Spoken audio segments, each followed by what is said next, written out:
final. Salid de ella, pueblo mío.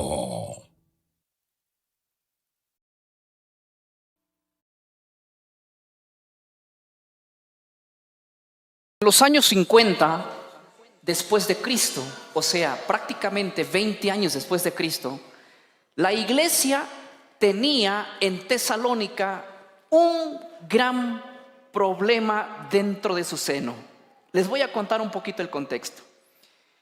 Como hoy, también en la iglesia de Tesalónica, la gente ya no quería quizás emprender, trabajar o educarse, porque dentro de la iglesia de Tesalónica había existido un rumor que Cristo ya estaba por manifestarse en esa fecha. Estamos hablando del año 50 después de Cristo. Los cristianos predicaban: el Señor ya viene, la iglesia ya es arrebatada. Predicaban fuertemente en la iglesia de Tesalónica por los años 50. Así que Pablo escribe una carta y dirige a la iglesia para calmar esa tempestad, porque había rumores muy fuertes y hombres en esa época estaban escribiendo cartas a nombre de Pablo, y soñadores se levantaban en la iglesia diciendo: el Señor ya está por llegar. Y esa iglesia estaba desesperada, como la está la iglesia de este tiempo. Pero en la segunda carta que Pablo le escribe a la iglesia de Tesalónica, en el capítulo 2, en el verso 1, Pablo le dice así a la iglesia que tenía ese sentir en el año 50. Pongan atención. Pablo le dice así en la segunda carta de Tesalonicenses, capítulo 2, verso 1: pero con respecto a la venida de nuestro Señor Jesucristo y a nuestra reunión con Él, os rogamos, hermanos, que no se dejen mover fácilmente de vuestro modo de pensar, ni os conturbéis ni por espíritu, ni por palabra, ni por carta, como si fuera nuestra, en el sentido en el que el día del Señor está cerca. Pablo le dice a esa iglesia en el año 50: cálmense, cálmense, no se desesperen ni se dejen engañar, que el día del Señor está cerca. Pablo va a poner, escúchenme bien, iglesia, dos cosas que tienen que acontecer antes de la venida del Señor, y mientras estas dos cosas no se manifiesten, el Señor no habría todavía una manifestación. Por lo tanto, Pablo va a mencionar dos cosas. Hace algunos meses atrás, en Lima, yo pertenezco a la corporación pastoral de iglesias evangélicas del cono norte de Lima, en Puente Piedra. Todos los miércoles nos reunimos más de 40 pastores evangélicos, y cuando me tocó a mí dirigir una serie de temas proféticos, yo les hice una pregunta, y inicial a esa pregunta les hice la segunda pregunta que esta noche voy a plantear en este auditorio. La primera pregunta que yo les hice, estoy hablando de 40 pastores que dirigen iglesias. La pregunta que les hice no fue para miembros que no tienen tanta responsabilidad como tenemos los líderes. La pregunta que yo les hice es la siguiente: pastores, quiero que ustedes respondan la siguiente pregunta. Cristo va a venir en su venida, obviamente, antes de la manifestación del hombre de pecado, o después de la manifestación del hombre de pecado.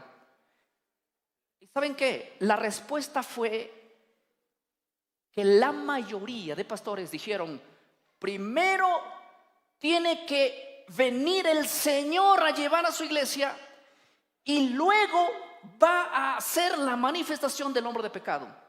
Y pocos pastores, líderes, se supone que en Lima están los pastores más preparados, y pocos dijeron: bueno, creo que primero va a venir el hombre de pecado y luego será el arrebatamiento de la iglesia. Lo que sí sé y estoy seguro es que dentro de ellos hubo una fracción que no había el mismo pensamiento dentro de la iglesia evangélica ahora mismo.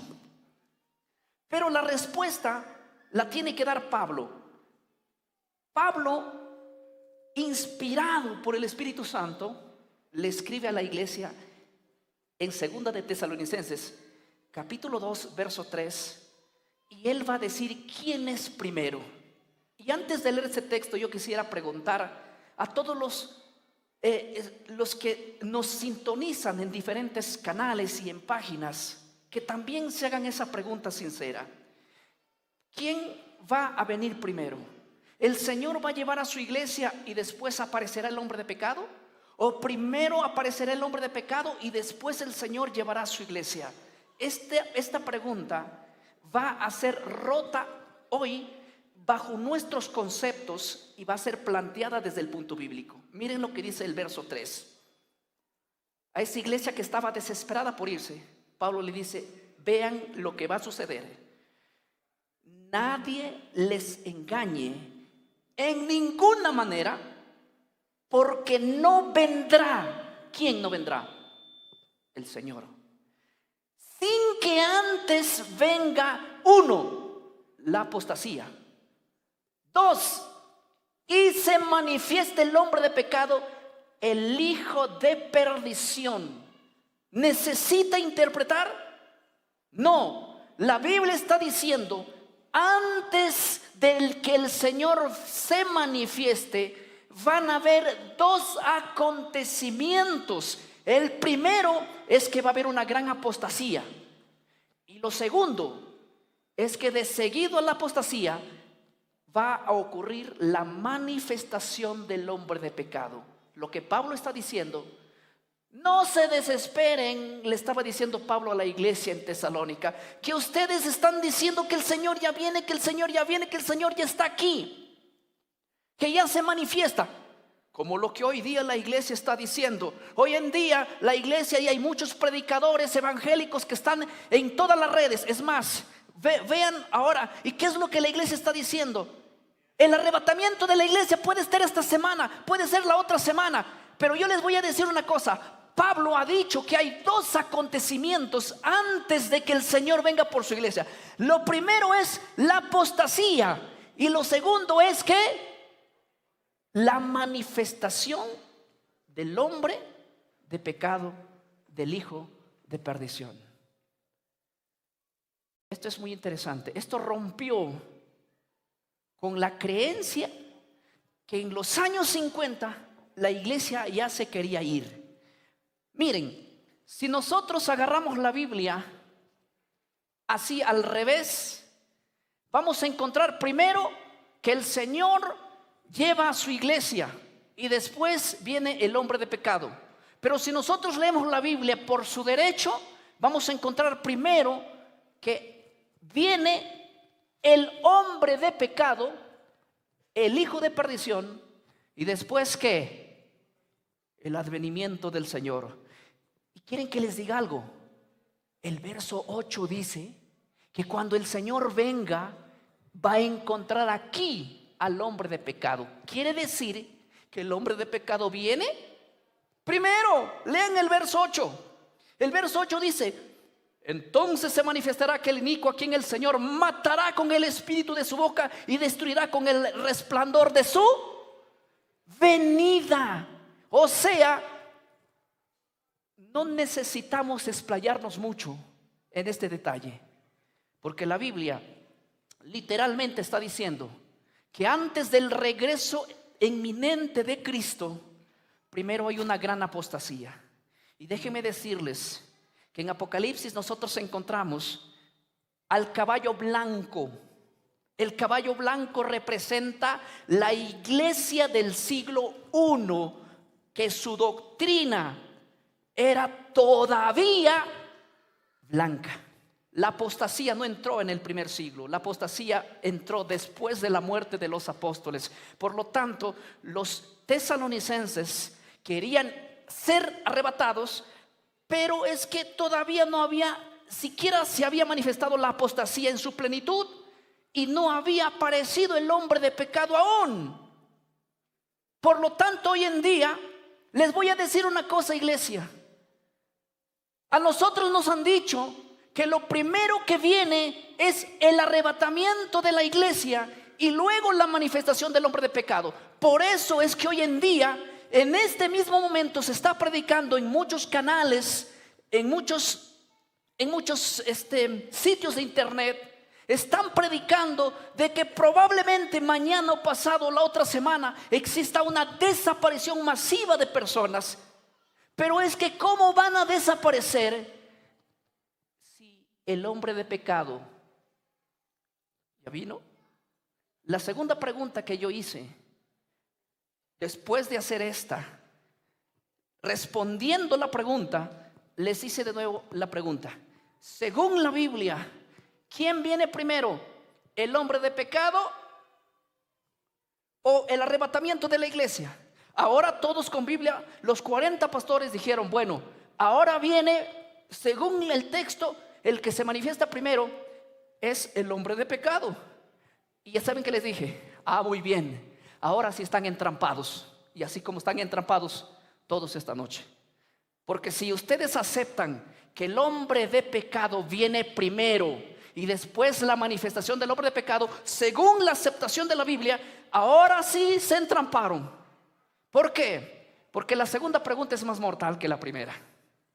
La segunda pregunta es, ¿quién es el que va a causar la gran tribulación? Esa es la pregunta. ¿Quién va a causar la gran tribulación? ¿Quién causa la gran tribulación? El hombre de pecado. Y si la iglesia no ha sido arrebatada hasta la aparición del hombre de pecado, ¿qué les hace pensar que la iglesia no va a pasar por la gran tribulación? ¿Estamos entendiendo la idea? Es muy clara. Y si nosotros estamos diciendo que vamos a ser arrebatados para no pasar la gran tribulación, porque esto es lo que se enseña cada día en la iglesia. El favorito, mira, el evangélico pentecostal no puede ser evangélico pentecostal si no creen lo que les estoy diciendo. En el arrebatamiento, en el rapto de la iglesia, antes de la manifestación del hombre de pecado. Y se nos ha enseñado por años diciendo, nosotros somos la iglesia del Señor y antes de que venga la gran tribulación, nosotros tenemos que ser arrebatados para no pasar por la gran tribulación. Pero cuando se les muestra este texto, que el hombre de pecado viene primero y después el Señor, y cuando se acepta que es así, porque es bíblico, la otra pregunta surge. Entonces, si la iglesia no ha sido arrebatada y viene el hombre de pecado viene para hacer una grande tribulación, una grande persecución. Entonces, por obvia razón, por lógica y por Biblia, la iglesia tiene que estar aquí para pasar la grande tribulación. Yo le voy a decir una cosa. A mí muchos me dicen, pero pastor, nosotros somos la niña de los ojos del Señor. ¿Cómo es posible que vamos a pasar por la gran tribulación si Dios nos va a librar de la ira venidera? Sí, el Señor va a librar a su iglesia de la ira venidera, sí. Pero de la ira cuando Él venga a llevar a su iglesia y en gran día de su ira, eso vamos a ser librados. Pero hay dos iras. La ira del Señor que viene a destruir el pecado y a llevar a su pueblo, y la ira del dragón que viene a perseguir a la iglesia. De la ira del dragón la iglesia no es librada, sino tiene que pasar. Pero la iglesia es librada de la ira del día de la destrucción, cuando Dios viene a poner fin al sistema de los mundos ahora aquí. Ahora, yo quisiera decirles lo siguiente. El día de anoche estuvimos analizando bíblica e históricamente que la creencia siempre ha sido a través de la historia que la iglesia va a ser arrebatada, sí, pero en la manifestación del Señor, en su segunda venida. en la segunda venida del Señor, no antes de eso. ¿Saben por qué? Se nos ha predicado de que el rapto de la iglesia va a ocurrir antes de la venida del Señor. Justamente, supuestamente, para darle lugar aquí al hombre de pecado, para que atribule y tenga tribulación sobre aquellos que no se quedaron. Pero déjenme decirles que si la iglesia ha sido arrebatada, si la iglesia se fue ya con el Señor, ¿para qué viene? ¿A quién vendrá a engañar el hombre de pecado? ¿Cuál es el chiste si quiere engañar a los que ya están engañados? Es más, la doctrina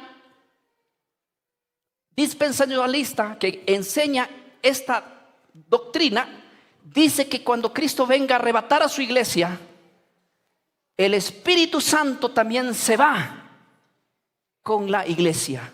Y aquí se quedan personas totalmente a la merced del enemigo.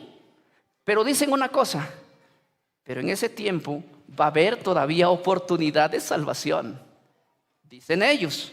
Y la pregunta es la siguiente: ¿quién les convencerá de pecado a las personas que se quedan aquí?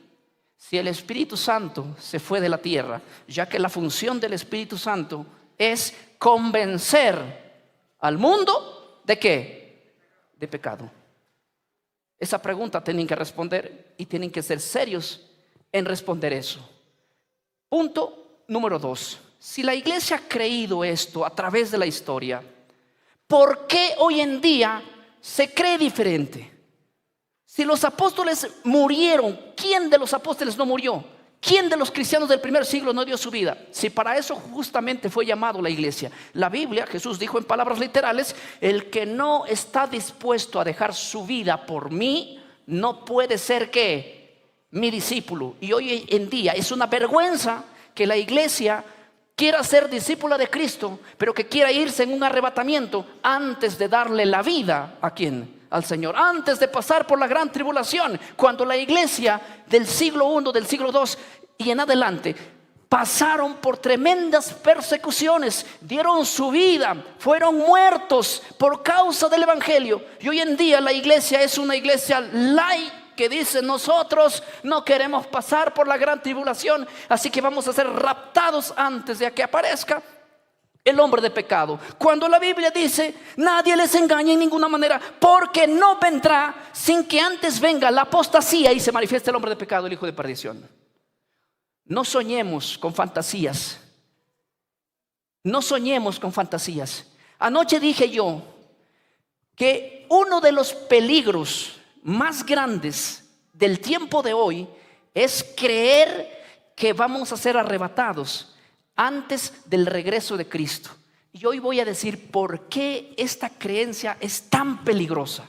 Para entender esto, yo quiero por lo menos enfocarme en un punto muy claro: por qué la iglesia ha cambiado la postura de la Biblia y la postura de los apóstoles, la postura de Cristo y la postura de las profecías, y aún están refutando a Pablo, porque aquí Pablo dice que el Señor no va a venir a la reunión con su pueblo hasta que venga el hombre de pecado, hasta que venga la apostasía. ¿Por qué esto se cambió y la mentalidad evangélica hoy cree diferente?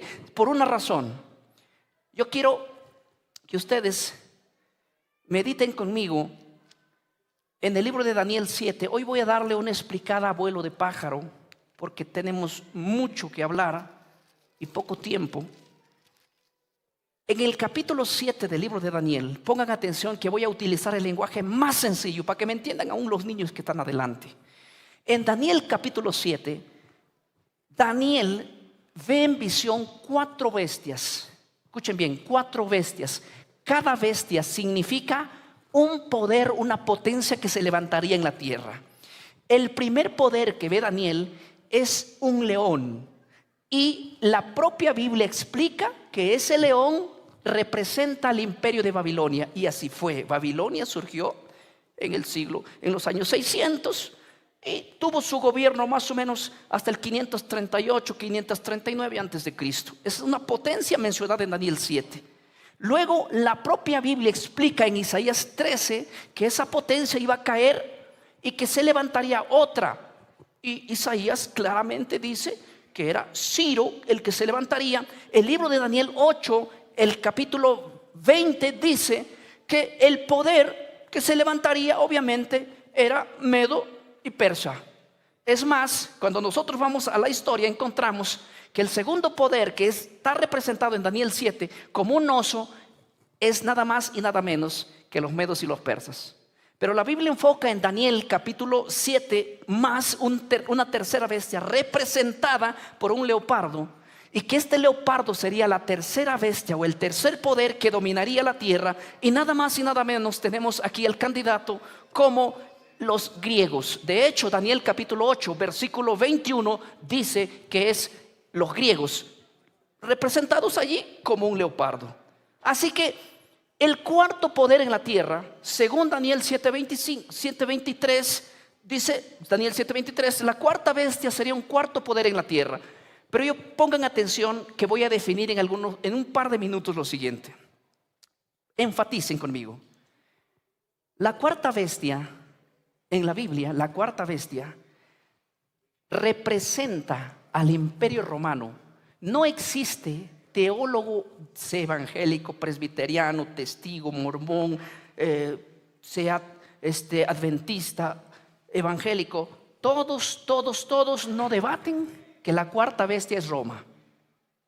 Claro, la Biblia habla de una característica específica que tiene la cuarta bestia. La Biblia menciona en Daniel 7, a partir del versículo 7 en adelante, que la cuarta bestia tenía 10 cuernos, y que de en medio de los 10 cuernos surgiría un cuerno más pequeñito, pero más poderoso que los 10. ¿Cuántos serían con ese? 11. Pero en Daniel 7, 23, 24, dice la Biblia que ese cuerno pequeñito que surgió, ese empezaría a mirar a esos 10 y hacer guerra a 3 de ellos hasta destruirlos.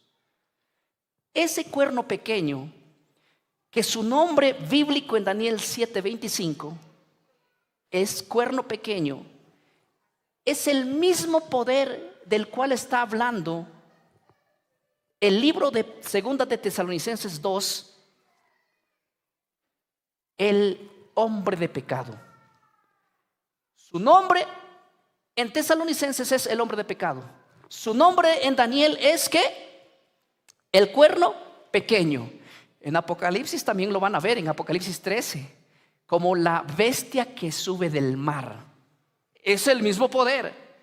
Ahora, si nosotros logramos identificar quién es ese cuerno pequeño, yo les voy a decir esta noche, con base histórica y bíblica, cómo lo identificaron a ese poder nuestros hermanos de antaño.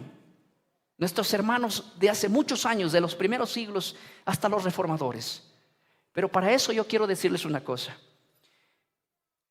Roma, que es la cuarta bestia, de Roma salieron 10 naciones. Después de la invasión de los bárbaros, de las tribus germánicas, Roma quedó dividida en 10. Y el imperio romano fue debilitado porque se dividió en 10 naciones. Las cuales esas 10 naciones conformaban la antigua Europa. Pero la Biblia dice que de en medio de esas 10 naciones o 10 cuernos surgiría un cuerno pequeño. Y este cuerno pequeño tendría ojos y boca. Y aunque era más pequeño, dominaba entre los demás cuernos. Y créanme que a partir del año 476, cuando Roma se divide en 10, y se dividió en 10, las que conformaron la antigua Europa, de en medio de ellos, el único poder que surgió y conquistó y reinó y tuvo las llaves para gobernar Europa completo, ¿saben quién fue? El poder que hoy tiene su sede central, que está en el Vaticano. Ustedes pueden informarse de esto. Podríamos hablar toda la noche para comprobar esto. Pero no existe, si yo saco al poder del Vaticano de allí como candidato que salió de Roma, No existe históricamente un poder que haya gobernado sobre Europa más que este poder que surgió de la división de Europa. Estoy siendo claro acá. Los cristianos del primer siglo, ellos decían que cuando Roma caiga, se levantaría el hombre de pecado, o sea, el cuerno pequeño. Por ejemplo, miren, yo quiero citar aquí a la Enciclopedia Británica. Escuchen lo que dice la Enciclopedia Británica en el volumen 2, la página 60, el artículo El Anticristo. Miren lo que dice. La Enciclopedia Británica dice así: la creencia de los primeros cristianos en lo referente de la identidad y el obstáculo que impedía la manifestación del hombre de pecado era el Imperio Romano, y que después de su caída surgiría el Anticristo. ¿Qué está diciendo la Enciclopedia Británica?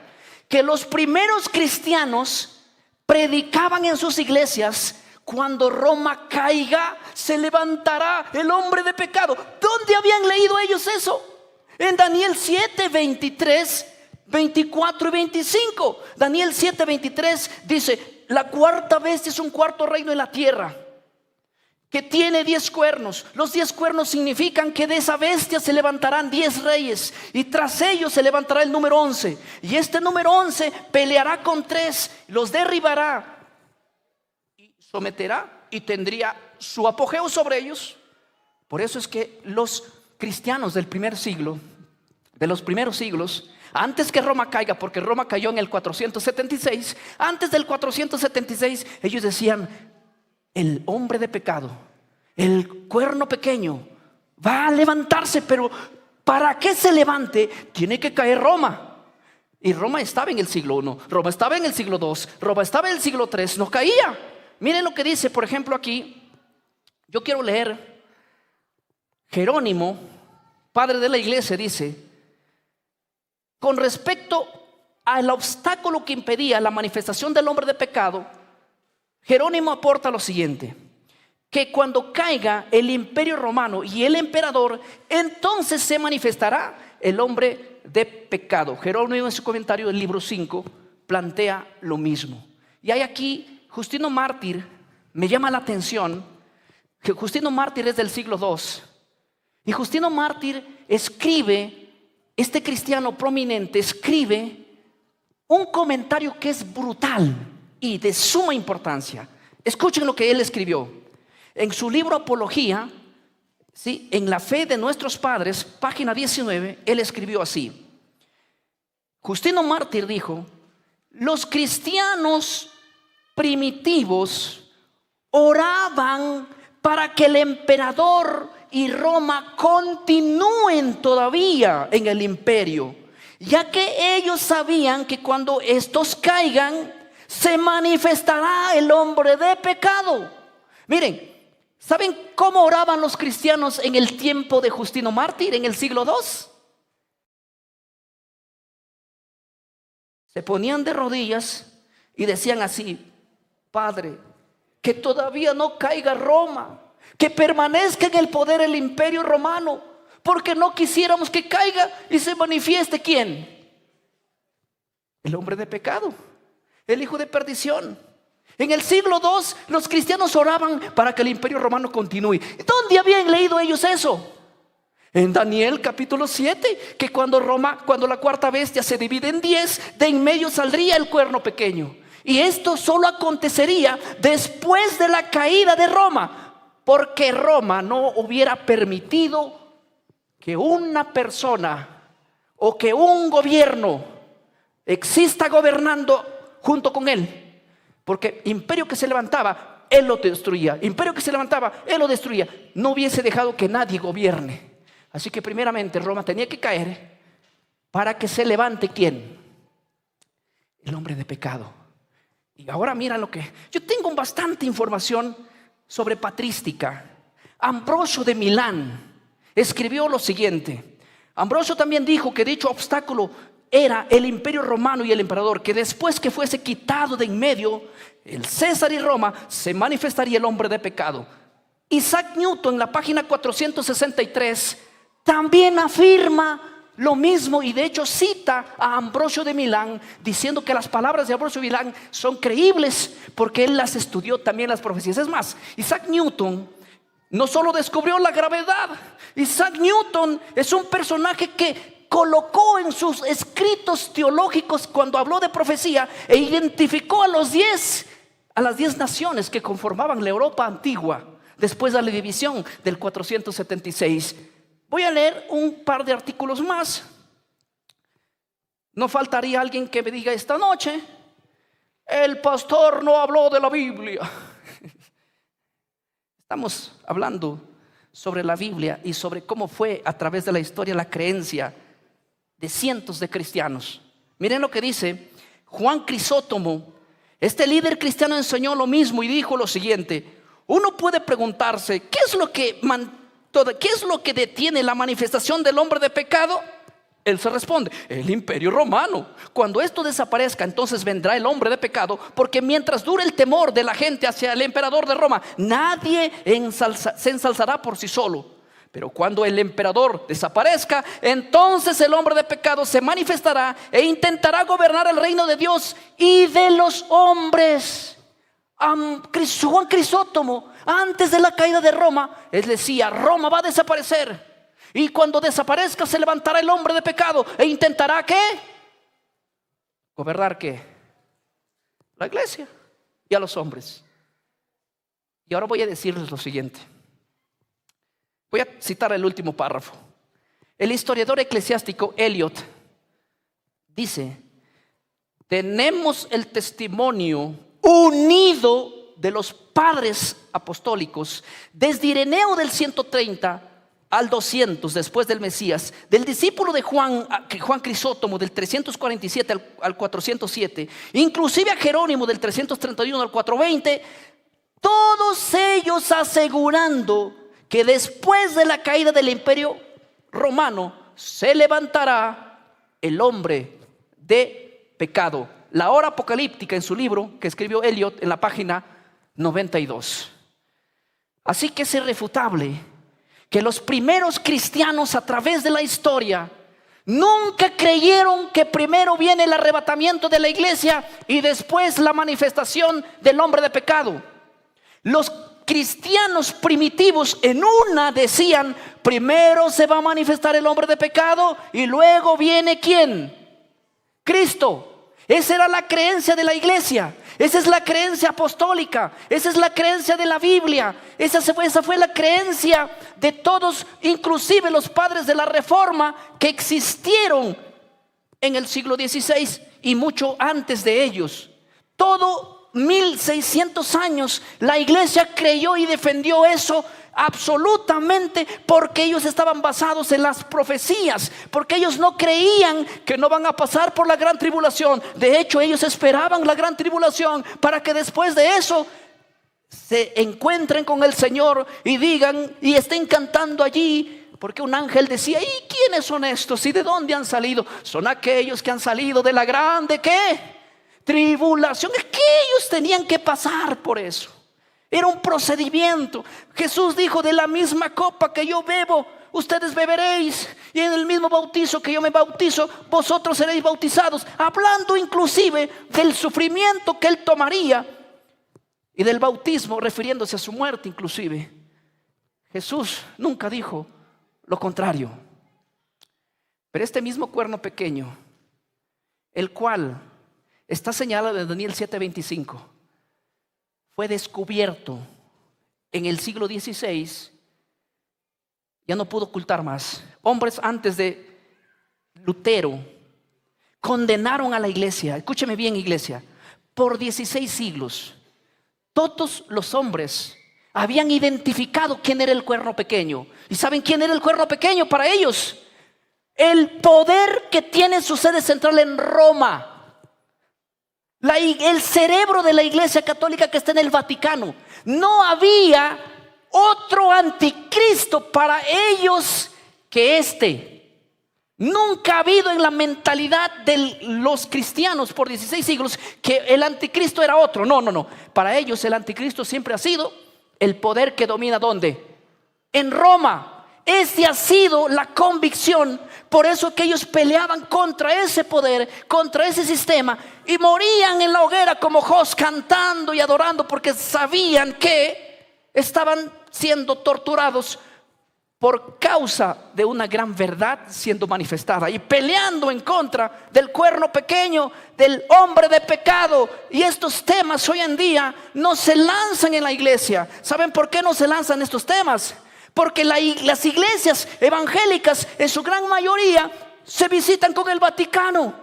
Y claro, ¿cómo vamos a hablar del que está sentado en Roma si ya somos amigos y nos comemos juntos un menú, nos comemos juntos un lomo saltado? ¿Cómo vamos a hablar de ellos ya si son amigos? No, el cuerno pequeño es enemigo de la iglesia, y la iglesia tiene que saber esto. No se puede hacer alianza con el Vaticano. En los Estados Unidos, que se formó, fue un país protestante, el cual el Papa nunca llegaba allí. ¿Saben por qué? Porque al principio, al fundarse Estados Unidos, los Estados Unidos se fundan por la persecución de gente que huía del poder del Vaticano. Ellos en sus primeros años dijeron: nunca vamos a permitir que aquel que nos ha perseguido por años pise aquí ahora somos americanos, tierras libres de la libertad, de la opresión, de la persecución. Pero que es raro y muy raro que hoy día Estados Unidos, que era enemigo del papado, enemigo del poder, que ha cambiado muchas cosas dentro de la Biblia, enemigo del cuerno pequeño y del hombre de pecado, ahora viven felices y se abrazan y se besan con el enemigo. Y esto han imitado muchas iglesias. Me sorprende que uno de los predicadores famosos como Cash Luna diga que él está unido en ecumenismo con el papado. Eso es terrible. Y esto está aconteciendo inclusive en iglesias conservadoras que han sido enemigos del papado. Ahora no pueden hablar de estos temas porque los disciplinan, los sancionan o los ponen la soga al cuello. ¿Saben por qué? Porque las iglesias están llevando a una alianza con el Vaticano. Es que tú con el enemigo que te juntas y tienes conversaciones y alianzas y cultos ecuménicos, después de eso, ¿qué ganas te va a dar para hablar lo malo que ha hecho, lo malo que está haciendo y lo malo que hará? El problema en la Biblia no es lo que la Biblia diga, sino lo que el hombre ha dado la vuelta en contra de ella. Y déjenme contarles una cosa importante, porque yo tengo que terminar diciéndoles esto, y les voy a decir sin anestesia porque es necesario hacerlo. Miren, cuando Lutero y los reformadores salieron, todos, las iglesias, los protestantes, todos en una eran enemigos del Vaticano. ¿Y saben lo que decían? ¿Quién es el anticristo? Y señalaban al poder que está en Roma. De hecho, se hace llamar Iglesia Apostólica Romana, claro, porque de ahí provino. Todos apuntaban: es el cuerno pequeño. De hecho, Lutero decía que el Vaticano está sentado en la silla del anticristo, identificaba a él. Calvino decía lo mismo y todo lo mismo. Pero de pronto la iglesia se vio acusada diciendo: nosotros somos el anticristo, y nos acusan los protestantes. Todos los protestantes en solo la Biblia, los que creen en solo la Biblia, dicen que nosotros somos el cuerno pequeño. Y ellos hicieron un plan macabro, que en ese plan ha caído la gente hoy en día. ¿Saben? Hay un hombre llamado San Ignacio de Loyola, el cual crea dentro de la iglesia católica un grupo de gente preparada, exitosa, de mente muy brillante, cuyo fin de ellos era destruir a todos aquellos que acusan al cuerno pequeño como la iglesia católica. El fin de ellos era influenciar nuevas doctrinas sobre ellos para no creer, o porque la gente diga: no es el hombre de pecado, no es el Vaticano, el cuerno pequeño, no es el anticristo. Ellos idearon un plan que el tiempo no me va a dar para decirlos, pero voy a ir resumiendo más o menos así. Dos personajes jesuitas. El primero, Francisco Rivera, ustedes pueden escribir ese nombre y analizarlo y buscarlo. Francisco Rivera crea una doctrina con una mentalidad, hace una reinterpretación de las profecías de Daniel, y él dice así, miren, escuchen lo que dice: el hombre de pecado, el cuerno pequeño, no es el poder que está en Roma, no es el cerebro de la Iglesia Católica, viene del futuro un hombre que no sabemos quién es, pero el Papa no es, mucho menos los que se sientan en el Vaticano no son. Va a venir del futuro el anticristo, y él es el primero que quiere cambiar la mentalidad. No tuvo mucho éxito, claro.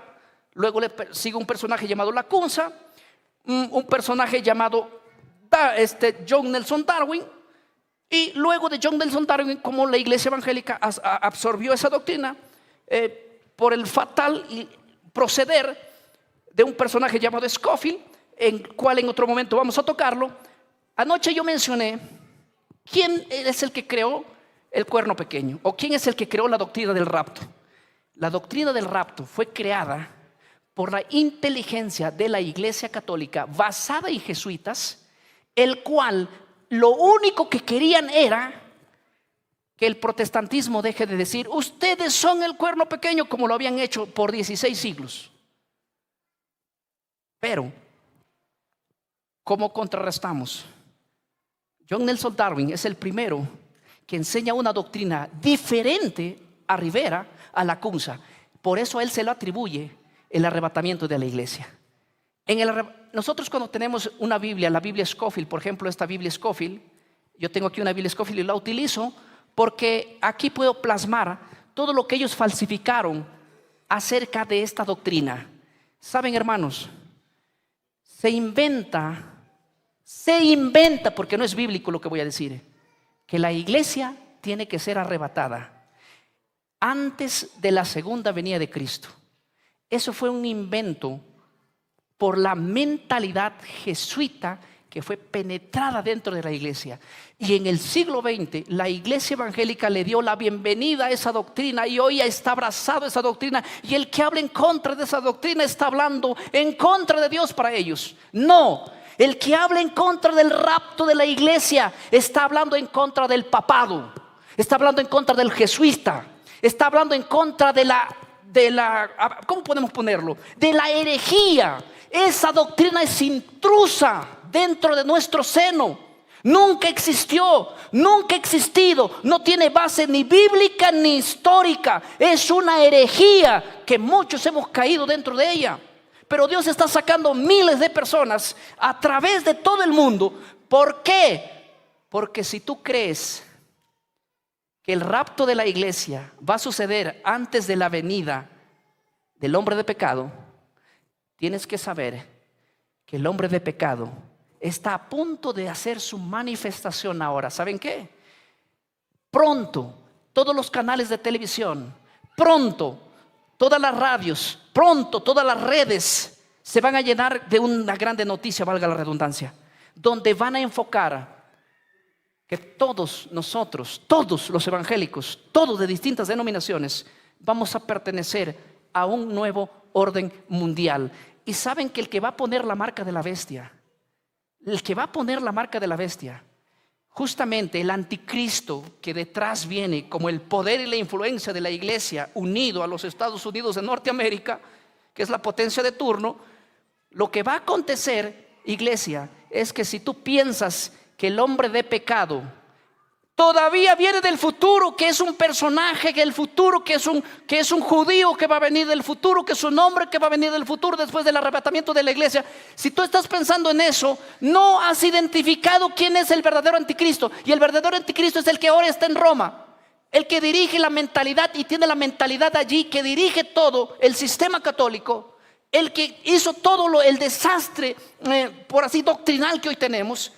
Y si tú no logras identificar a ese anticristo y estás mirando otro anticristo, cuando es verdadero anticristo, que es ese sistema, se levante para imponer órdenes sobre la iglesia, nosotros nos vamos a unir con ellos Porque vamos a decir, pero si tú no eres el anticristo, tú eres el que nos traes paz y seguridad, tú eres el que nos estás proponiendo muchas cosas. ¿Y el anticristo quién es?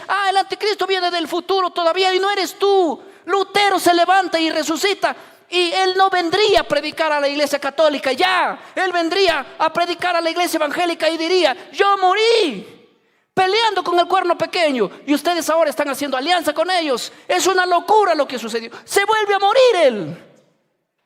¿Por qué? Porque no fue esto lo que ellos enseñaron. ¿Y por qué no es esto lo que la Biblia enseña? Y el peligro, iglesia, el peligro de creer que el anticristo no es el poder que está en Roma, es que tu mente de ti dice, no es el anticristo él. Entonces, ¿quién es? Mira para otro lado, viene del futuro. ¿Cuándo? Ni te preocupes, porque tú te vas a ir en un rapto. Es más, ni averigues quién es, ni qué tiene que ver contigo, nada. Y mientras tú mires para el anticristo falso, pantalla, un espejo que te han puesto, un anticristo falso que nunca va a aparecer, porque el anticristo ya apareció y va a ser su segunda aparición. ¿Y saben quién es? Ese poder que está en Roma. Hoy día la mente jesuita te tiene pensando, mira las profecías, mira el reloj profético que está en Jerusalén. En Jerusalén, cuando se levanta el tercer templo, es porque está cerca el anticristo. Mentira. Tú tienes que mirar todo lo que hace el Vaticano hoy en día, todo lo que sucede en los Estados Unidos de Norteamérica hoy en día. Ese es el reloj profético para indicarnos que el anticristo se está levantando. Y lo peor de todo es que la iglesia ni siquiera lo ha identificado quién es. Y si no lo ha identificado quién es, se va a casar con el anticristo, esperando a un anticristo que nunca va a aparecer. El anticristo está hoy en día trabajando con las iglesias organizadas de todo el mundo, y tiene gente en todas las organizaciones hoy en día, y se están casando y matrimoniando ecuménicamente todos, y hay que quedarnos mudos, ¿verdad? Hay que quedarnos mudos. No, hay que ir a la hoguera diciendo esto. ¿Qué nos interesa si nos odian? ¿Qué nos interesa si nos llaman falsos? Yo quiero quedar bien con Dios. Yo no sé tú, pero tú tienes que tomar una decisión. Ser enemigo del anticristo o aliarte con él es decisión tuya y decisión personal que uno hace. Pero yo y mi casa vamos a servir a Jehová. Yo y mi casa serviremos a Jehová. Permíteme hacer una oración contigo. Bendito Padre que estás en el cielo, gracias te doy por darme la oportunidad de estar en este grande auditorio con cientos de personas aquí, y orando también por todas las personas que nos ven a través del mundo en los diferentes canales, en los más de 90 países que está llegando esta transmisión. Bendice a cada persona que con corazón sincero te busca, porque estamos viviendo los últimos días, cuando la aparición tuya viene y está tan cerca. Y antes de que tú vengas por tu iglesia, estamos a punto de ver en estos años cómo el anticristo se va a levantar en una gran persecución, cómo Roma se va a unir hacia el Estado americano y van a llevar a un nuevo orden mundial. Mientras la gente mira ahora a Jerusalén, ayúdanos a mirar al verdadero reloj profético que acontece allá, al verdadero anticristo, y ayúdanos a no hacer alianza con él, a tener valor, fuerza, vigor de enfrentarlo, de conocer al enemigo. No podemos identificar quién es el enemigo si por la Biblia no nos trazamos a identificarla. Bendice, Señor, cada mente esta noche. Oramos porque tú eres un Dios de amor, que nosotros hacemos nuestra parte, mas tú tocas los corazones de ellos. Al Padre, al Hijo y al Espíritu Santo clamamos. Amén, amén, amén. Que Dios nos bendiga a cada uno de nosotros.